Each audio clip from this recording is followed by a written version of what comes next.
बताने के। चलिए बढ़ते हैं आगे और अब आज के बड़े स्टॉक्स इन एक्शन और अर्निंग्स का अपडेट भी ले लेते हैं। पूजा हमारे साथ स्टूडियो में बनी हुई है। पूजा मॉर्निंग, पहले तो आप ट्रिगर्स और कल तो बहुत सारे कैश के नंबर्स थे, भले एफएनओ में थोड़े लिमिटेड हो लेकिन कैश की तो लंबी लिस्ट है। कैसे कहाँ आपने क्या क्या ट्रैक किया? बिल्कुल, नतीजों से शुरुआत करें तो आज पहले ट्रिगर्स की बात कर लेते हैं। तो आज अपोलो हॉस्पिटल्स के नतीजे आएंगे निफ्टी से, और वायदा बाजार से वोडाफोन आइडिया, आइनॉक्स, नायका, टीटागढ़, इन सबके नतीजे आएंगे तो इस पर होगा फोकस। 9 नए जो कंपनियां हैं वो आज से वायदा बाजार में शामिल हो रही है, जिसमें कि बीडीएल का नाम है, Kaynes Tech, Mankind Pharma, Mazagon Dock, RVNL, Fortis Health Care, Blue Star, Piramal Pharma, ये तमाम कंपनियां हैं जो कि एफएनओ में शामिल होंगी। एमएससीआई में भी बदलाव होंगे जो कि आज की क्लोजिंग से लागू होंगे। जीडीपी के चौथी तिमाही के आंकड़े आएंगे, उस पर नजर रखें। एस्टिमेट्स ये है कि 6.7% के पास ये नंबर्स आ सकता है। आरबीआई की मॉनिटरी एंड क्रेडिट इंफॉर्मेशन की समीक्षा रिपोर्ट आएगी तो उस पर नजर रखिए। वोडाफोन आइडिया और आरके फोर्जिंग्स बोर्ड की बैठक होगी, जिसमें कि पूंजी जुटाने को लेकर, नतीजों के साथ पूंजी जुटाने को लेकर कुछ फैसला हो सकता है। इंडिया ग्लाइकॉल बोर्ड की बैठक होगी, जिसमें कि शेयर विभाजन को लेकर कुछ फैसला हो सकता है। और स्पंदना स्फूर्ति और डालमिया भारत पर भी नजर रखिए, यहाँ पर भी बोर्ड की बैठक हुई जिसमें कि पूंजी जुटाने को लेकर कुछ फैसला ले सकते हैं। आज Bajaj finance, Infosys, angel one, ये सभी एक्स डिविडेंड कारोबार करेंगे। इसके अलावा ग्लोबल में जापान में मई महीने के सीपीआई के आंकड़े आएंगे तो इस पर रखिए नजर। प्राइमरी मार्केट का अपडेट भी दे देते हैं। स्कोडा ट्यूब्स दूसरे दिन का अपडेट बताएं तो करीब 8 गुना ये आईपीओ सब्सक्राइब हुआ है। आज ये आईपीओ बंद हो जाएगा। और प्रोस्टाम, ये आईपीओ बंद हो चुका है। फाइनल अपडेट जो आया है तो अभी तक 97 गुना ये आईपीओ सब्सक्राइब हुआ, जिसमें कि रिटेल हिस्सा करीब 40 गुना सब्सक्राइब हुआ है। अब आते हैं नतीजों पर। निफ्टी में बजाज ऑटो ने अपने नतीजे घोषित किए। नतीजे इनलाइन ही थे लेकिन कमेंट्री थोड़ी नेगेटिव बता रहे हैं। रेवेन्यू में 6% की ग्रोथ आई है, मुनाफा भी 6% से बढ़ा कंपनी का।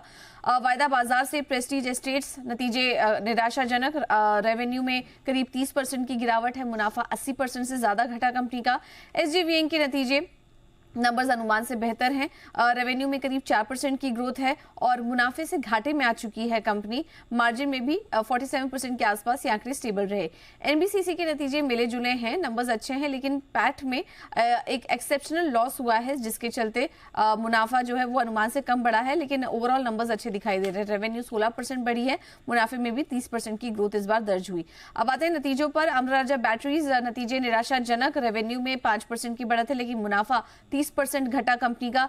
गुजरात पीपावाव पोर्ट नतीजे ऑपरेशनली अच्छे नजर आ रहे हैं लेकिन मुनाफे में एक एक्सेप्शनल यहाँ पर आइटम के जरिए मुनाफे में 71% की बढ़त है। रेवेन्यू में फ्लैटिश ग्रोथ और मार्जिन भी 62% के पास सपाट। केनार कंस्ट्रक्शन नतीजे निराशाजनक, रेवेन्यू 31% घटी कंपनी की, मुनाफे में 60% की गिरावट दर्ज हुई है। ओला इलेक्ट्रिक के नतीजे भी कमजोर हैं, रेवेन्यू में 62% की गिरावट आई है और इस बार भी कंपनी ने घाटा दर्ज किया है। मजगांव डॉक के नतीजे मिले जुले हैं, रेवेन्यू 2% बढ़ी है, मुनाफा 51% घटा है।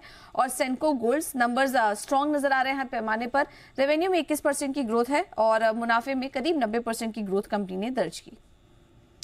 ऑलराइट, ठीक है। चलिए, ये तो बात हो गई सारी अर्निंग्स की। अब ये भी बताएं कि कौन कौन सी स्टॉक्स हैं जो आज खबरों के दम पे एक्शन में हो सकते बिल्कुल, स्टॉक्स स्पेसिफिक एक्शन की बात करें तो वेलोर एस्टेट यहाँ पर नजर रखिए। सब्सिडरी ने प्रेस्टीज एस्टेट प्रोजेक्ट के साथ फ्रेमवर्क करार कर लिया है और प्रोजेक्ट की जो कुल जीडीवी यानी कि ग्रॉस डेवलपमेंट वैल्यू है वो 4500 करोड़ बताई जा रही है। ऑर्किड फार्मा पर भी रखिए नजर। यूएसएफडीए की जांच हुई थी इनके अलाथुर प्लांट में और जिसमें कि ईआईआर मिला यानी कि कोई गड़बड़ी नहीं पाई गई। वीएआई स्टेटस के साथ ये रिपोर्ट दिया गया है।